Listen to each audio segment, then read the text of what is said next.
Managing Director of Konkan Railway, Sri Santosh Kumar Jha, conducted a series of counseling and interaction sessions with the running staff of Konkan Railway.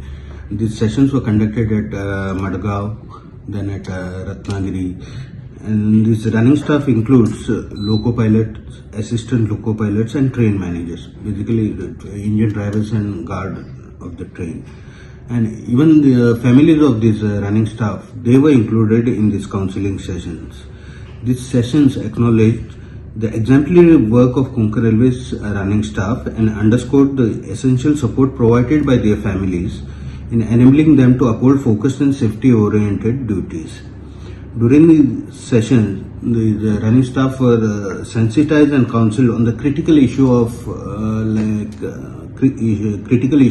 signal passing at danger incident. Emphasis was placed on adhering to the stringent safety norms to ensure passenger safety, effective communication, and maintaining mental well-being of this staff.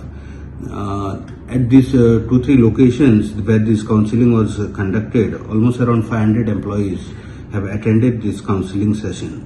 And Konkan Railway will continue to conduct similar training sessions, counseling sessions in their regions so as to maintain and enhance public safety and security standards.